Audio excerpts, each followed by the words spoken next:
네, YTN 라디오 생생경제 함께하고 계십니다. 이번 주 경제 뉴스 가운데 중요한 뉴스를 골라서 그 안에 숫자로 맥을 짚어드리는 시간입니다. 숫자로 푸는 경제. 자, 오늘도 권혁중 경제평론가 화상 연결로 만나도록 하겠습니다. 평론가님 안녕하세요. 네, 안녕하십니까. 네, 오늘 저희가 다뤄볼 숫자는 1000조입니다. 네.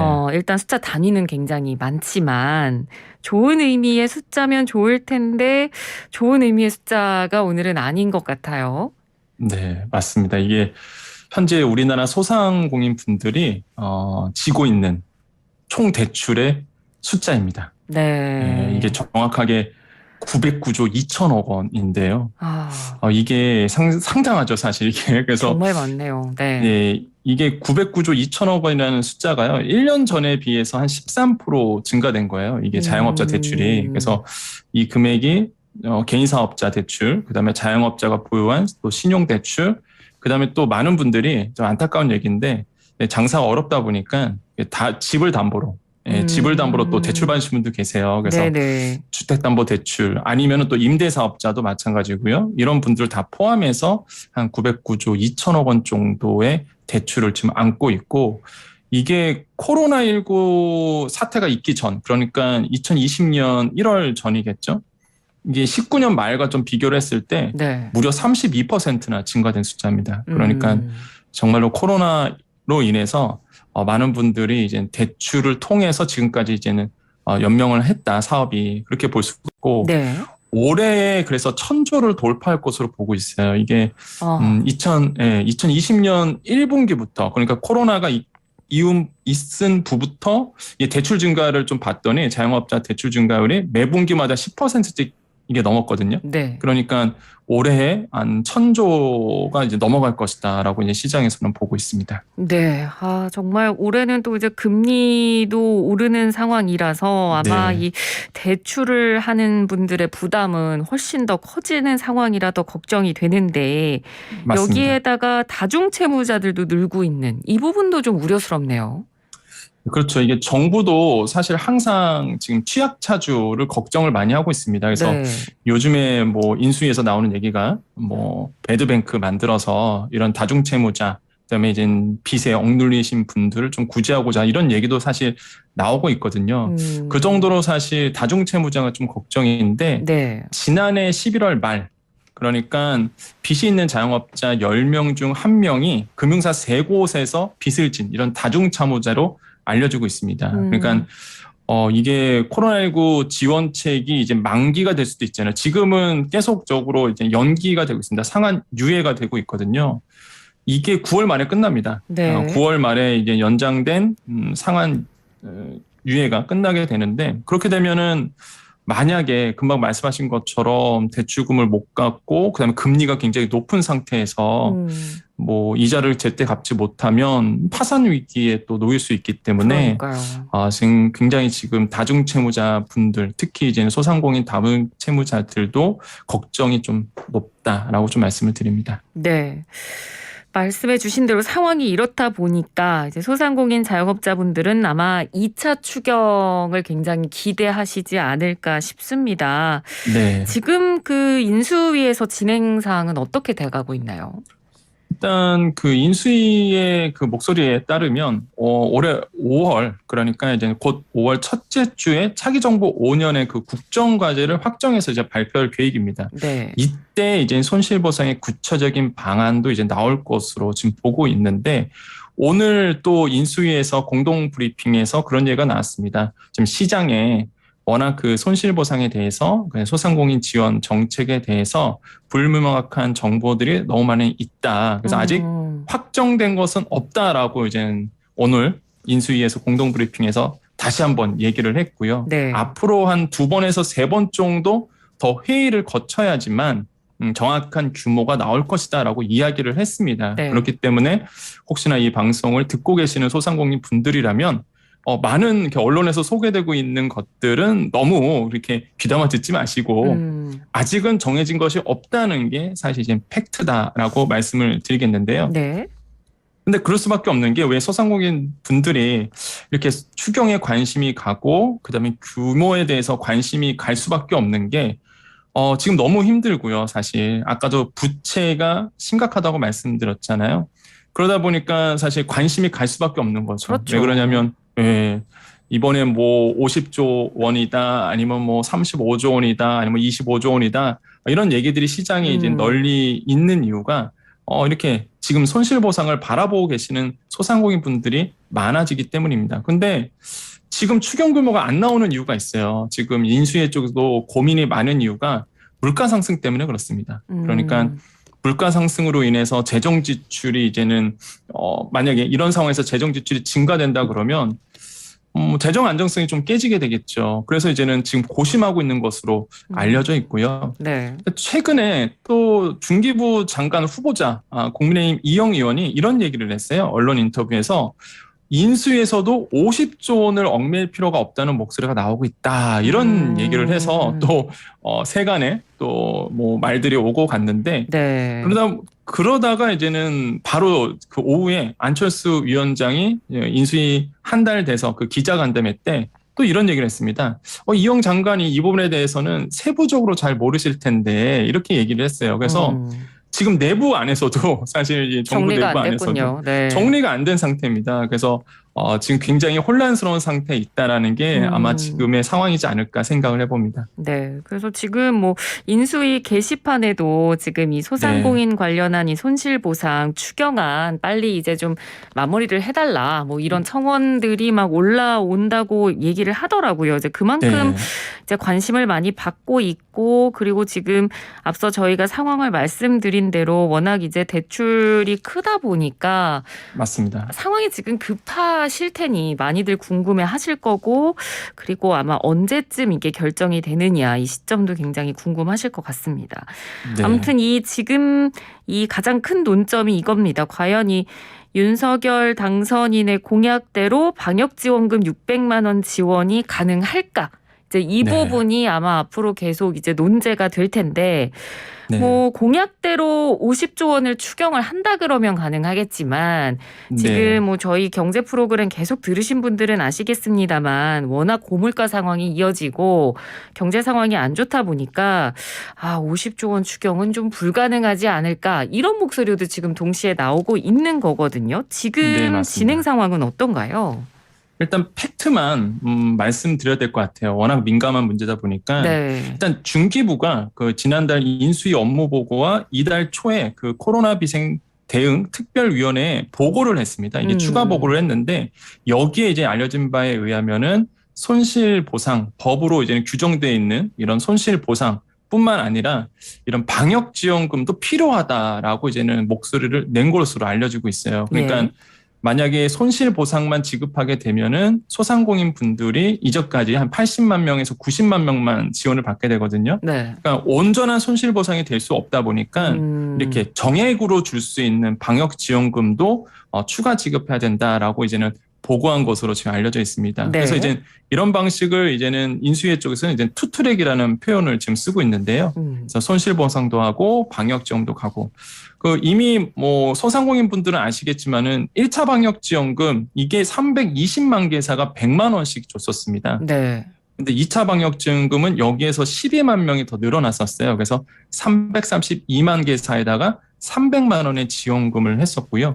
이때 12만 명이 늘어났던 이유가 간이가세자 분들이 포함이 됐었습니다. 그리고 매출액 10억 원이 넘어가시는 분들. 왜냐하면 음식점업 같은 경우에는 매출액이 10억 원이 넘어가면 소기업으로 보지 않아요. 그래서 이게 좀 논란이 있었거든요. 그래서 이런 분들도 이제 2차 방역지원금 때는 포함을 시켰습니다. 그래서 342만 개사가 300만 원 받았는데 만약에 이번에 이름이 3차 방역지원금으로 된다는 가정하에 3차 방역지원금이 나온다. 그러면 대상자가 2차 방역지원과 똑같이 332만 개사에 만약에 600만 원을 준다 그러면 예산이 무려 19조 9천억 원 정도가 수여가 됩니다. 그럼 이거를 따져보면은요. 적어도 현금성 지원이 한 25조 원 안팎이 될 가능성이 커요. 그래서 이번에 중기부가 이제는 그 인수위 쪽으로 보고를 했을 때 이렇게 25조 원 안팎의 지급 규모, 방식, 대상, 시기를 시뮬레이션 결과를 이제 보고한 것으로 알려져 있습니다. 그래서 아마 추경 규모에 따라서 아마 금액도 달라질 것이다라고 이제는 시장에서는 보고 있습니다. 네. 자, 이 손실보상 방역지원금 이제 빨리 처리가 되면 좋을 텐데, 근데 뭐 손실보상이랑 방역지원금 말고도 또 다른 지원책은 없을까요? 그러니까 이게 지금 굉장히 어렵잖아요. 소상공인 분들이. 네. 그래서 질문이 많이 오는 게 또 폐업자분들. 그러니까 폐업하신 분들은 어떻게 되나요? 뭐 폐업자에게 도움되는 내용이 없나요? 이렇게 물어보시는데요. 일단 폐업자에게 적용되는 체납액 징수 특례 제도가 있습니다. 이게 뭐냐면 체납액 징수 특례는 이제는 폐업한 후에 뭐 재창업을 한다든지 취업을 한다든지 이런 분들에게는 그 세금 체납했던 부분을 유예시켜주는 제도이거든요. 네. 그래서 뭐 납부가 곤란한 거죠. 그럼 체납액에 대한 부과된 가산금이라든지 아니면은 그 납부 지원 가산세를 면제해줘요. 그다음에 또 최대 5년간 분납할 수 있는 이런 제도입니다. 네. 그래서 만약에 내가 체납이 있다. 근데 나는 폐업했어. 그러면은 이 제도를 적극적으로 활용해 볼 수 있겠다라고 말씀을 드리겠는데, 예. 이게 또 좋은 점이 뭐냐면 그 수수료 신청할 수 있습니다. 네, 내가 만약에 폐업한 상태고, 그다음에 내가 재취업을 하겠다, 아니면은 뭐 재창업을 하겠다라고 마음을 먹었으면 또 내가 만약에 그 세금을 못 내고 있다, 체납이 있다 그러면은 충분히 이 제도를 활용해 볼 수 있는데 수수료 할 수 있고요. 또 한 가지 좋은 점이 이겁니다. 그 만약에 내가 징수 특례를 적용하는 체납액만 남아 있는 경우에, 그러니까 다른 체납이 없는 거죠. 그러니까 내가 징수 특례 제도를 적용할 수 있는 체납액이 있다 그러면 만약에 그러면은 체납 그 납세 증명서를 발급도 가능합니다. 그러니까 체납이 없다는 거거든요. 체납이 없다는 사실을 증명하는 납세 증명서 발급도 가능한데 이게 왜 중요하냐면 정부 지원을 받다든지 아니면은 뭐 금융기관에 뭘 거래를 튼다든지 이게 체납액이 남아있으면 거래가 안 돼요. 아, 그렇군요. 네, 그래서 납세 증명서를 항상 내야 되거든요. 정부 지원을 받든지 아니면 뭐 정부 사업을 하든지 간에. 그러면 이 제도를 활용하게 되면은 이제 납세 증명서가 나오다 보니까 충분히 이제는 활용할 수 있는 부분이 더 많아질 수밖에 없고요. 근데 조건이 조금 까다롭습니다. 이게 지난해 12월 31일 이전에 모든 사업을 좀 폐업을 하고 있어야 되고 폐업 직전 세계년도 그러니까 최종 폐업일 포함해서입니다. 이 세계년도의 사업소득의 총 수입액 평균이 15억 원 미만이어야 돼요. 그러니까 큰 규모의 사업을 뭐 이런 제도를 받겠다라는 건 안 되겠죠. 네. 그다음에 무엇보다 사업자 등록을 신청해야 됩니다. 폐업 후에 아니면은 근무를 해야 돼요. 그러니까 이게 단순히 폐업해서 다 지원하는 게 아니라 재창업을 하거나 아니면은 재취업을 한 분에게 재도전할 수 있는 어떤 기회를 주는 거거든요. 예, 그래서 재창업을 하거나 그때는 이제 1개월 이상 창업을 하셔야 되고 취업 후 3개월 이상 근무를 하고 있어야지만 가능을 하게 됩니다. 그래서 또한 종합소득세 부가세 체납액 합계액이 5천만 원 이어야 된다는 거. 무엇보다 조세범죄 사실이 없어야 됩니다. 그러니까 그건 당연한 거겠죠. 네. 이런 것들이 있으면 안 되니까 여러분 꼭 확인하셔야 되겠고 신청 방법 같은 경우는 가까운 세무서를 이제 방문하시면 되고요. 홈택스 그다음에 우리가 손택스라고 그러죠. 모바일 홈택스 이 손택스에도 가능합니다. 그래서 꼭 해당하시는 분들은 이 제도를 적극적으로 한번 활용해 보시는 것도 굉장히 큰 도움이 될 것 같다라고 말씀을 드립니다. 네. 좋은 제도가 있어도 내가 모르면 그게 또 나한테는 좋은 제도가 아닐 수 있으니까요. 맞습니다. 체납액 징수 특례 제도에 대해서 저희가 오늘 알려드렸으니까 폐업하신 분 가운데 이제 조건에 맞는다고 하시면 꼭 한번 신청을 해보셨으면 좋겠습니다. 네. 자, 그리고 마지막으로 LH에서 올해 희망상가를 공급한다. 이런 좋은 정보가 있는데요. 이건 어떤 내용인가요? 네, 이게 희망상가가 뭐냐면 2018년부터 도입이 된 건데요. 뭐냐면 청년, 뭐 경력단절 여성, 사회적 기업, 영세 소상공인들에게 주변의 시세보다 매우 저렴합니다. 진짜 엄청 저렴하게 임대 조건으로 이제 장기간 제공하는 창업 공간이에요. 그래서 이게 현재까지 한 835호 정도, 그러니까 835개의 상점이 공급되고 있고요. 올해 이제 LH가 올해 전국 공공 임대주택 여러분 이제 돌아다니시면 공공 임대주택들 있잖아요. 거기 가면 이제 상가들이 있습니다. 거기에 들어가는 거거든요. 그래서 임대주택 한 104개 단지에서 올해 한 512호 정도의 그 희망상가를 공급할 예정이에요. 그래서 여러분 이제 가다 보면 LH라고 써져 있는 아니면은 이제는 공공임대주택 거기에 상가들 있잖아요. 네. 굉장히 좀 잘 지어놨습니다, 사실. 그래서 거기에 이제는 말 그대로 좋은 조건으로 들어갈 수 있는 건데 조건이 좋아요. 아, 그 상가만 되는 네. 건가요? 네네, 공공임대주택에 있는 상가들. 상가에만. 네. 네네, 거기에만 이제 들어가는 건데 네. 그 내용이 청년, 경력단절 여성, 그다음에 사회적 기업 이런 것들이 이제 공공지원형 1로 이제 묶여 있는데 시세의 50%에 들어갑니다. 엄청 저렴한 거군요, 사실. 네. 이게 그럼 상가 50%. 월세랑 보증금 전부 다 50%라는 건가요? 맞습니다. 시세 50%. 네. 그다음에 영세 소상공인 같은 경우에는 공공지원형 2로 이제 2로 이제는 구분이 되어 있는데 시세의 80% 수준으로 이제 공급이 돼요. 오. 그다음에 일반 실수요자도 있을 거잖아요. 나는 뭐 이런 조건이 아니라 나는 일반 실수요자인데 나는 여기서 좀 장사를 해보고 싶다 하신 분도 있습니다. 기회가 있습니다. 그런데 요거는요, 높은 낙찰 금액을 내신 분들, 예, 이런 분들에게 사실 돌아가게 돼요. 그래서 만약에 내가 청년이고 경력 단절 여성이고 사회적 기업이라 그러면 시세 50%로 그다음에 임대주택 거기에 있는 상가에 들어갈 수 있기 때문에 네. 희망상가 꼭 의지가 있으신 분들은 한번 도전해 보시는 거 굉장히 좀 중요할 것 같다고 말씀을 드리겠고요. 네. 심사를 좀 봅니다. 뭐 누구나 다 할 수는 없는 거고요. 창업, 사업 아이템에 대한 심사를 거치게 되는데 실제 제가 이 희망상가에 들어가는 현재 어디에 있는지를 제가 들어가서 봤어요. 그런데 네네. 지역이 나쁘지가 않더라고요. 그러니까 서울 수도권도 있고요, 대구도 있고요, 전국에서 있는 공공임대 아파트가 지금 거기에 있는 상가가 들어가기 때문에 위치적으로 보면은 나쁘지 않은 위치에 있습니다. 그래서 내가 만약에 사업을 좀 하고 싶다. 이제는 일상으로 회복이 되고 있잖아요. 그래서 뭐 내가 정말로 창업을 해서 한번 내 점포를 해서 상가를 통해서 내 사업을 하고 싶다 하시는 분들은 이왕이면은 이렇게 희망상가를 통해서 한번 알아보시는 거, 고정비를 줄일 수 있기 때문에 굉장히 좋고, 임대차 계약 기간이 중요하잖아요. 네. 2년입니다. 일단 2년이고 기본이 2년 단위로 최대 5번, 그러니까 최대 10년까지 계약이 가능해요. 그러니까 굉장히 안정적으로도 사업을 할 수 있는 부분이 있겠죠. 그럼 계약갱신할 때 조건은 없나요? 그냥 계속 그렇죠. 해주는 건가요? 10년까지는? 그렇죠. 이게 계약갱신 조건도 당연히 있습니다. 아까 말씀하신 것처럼 청년, 경력단절 여성, 사회적 기업이 계속 유지가 돼야 되는 부분이 있겠죠. 그렇군요. 예, 네. 조건들이 이제는 유지가 돼야 되고, 네. 심사도 똑같이 마찬가지입니다. 이것도 심사도 이제 보기 때문에 10년까지 계약은 재갱신이 가능하다는 거, 이런 거 굉장히 중요하고요. 네. 방법은요, 일단 LH 청약센터를 가세요. 지금 홈페이지 여시고 그 검색 포털을 여시고요. LH 청약센터로 치면 바로 사이트가 열립니다.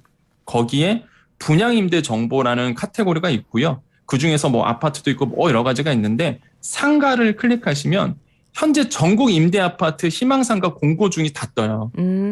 지역이 굉장히 좋다는 걸 아마 느끼실 겁니다. 서울 수도권도 네. 많고. 그래서 여기에서 지정하셔서 말고 지원을 해주시면은 굉장히 좋을 것 같다라고 말씀을 드리겠습니다. 네.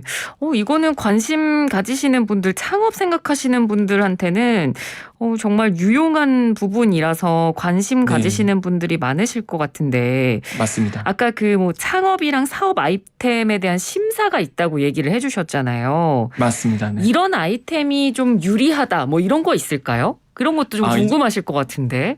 네네네. 일단 들어가게 되면 청약을 하게 되면은요, 일단 거기에 이제 종이 있습니다. 그러니까 내가 사업에 가능한 그 업종들이 좀 정해져 있는 것들이 있어요. 그러니까 예를 들어서 뭐 음식점만 된다든지 아니면은 뭐 여러 가지 뭐 아이템에 갔을 때 판매 문구만 된다든지 뭐 이렇게 정해져 있는 부분이 있기 때문에 일단은 그 청약센터에 들어가 보셔야 정확하게 이제 알 수 있어요. 어떤 지역에는 뭐만 된다든지. 그렇군요. 네, 그래서 제가 말씀드린 대로 꼭 전국 임대 아파트 희망상가 그 공고를 보시면은 내가 희망하는 위치에 어떤 상점이 가능한지가 나와 있습니다. 그 공고문에. 네. 그래서 확인해 주시면은 아마 굉장히 좋을 것 같다라고 말씀을 드립니다. 네, 알겠습니다. 관심 있으신 분들은 LH 청약센터입니다. 한번 들어가서 확인해 보시면 좋을 것 같습니다.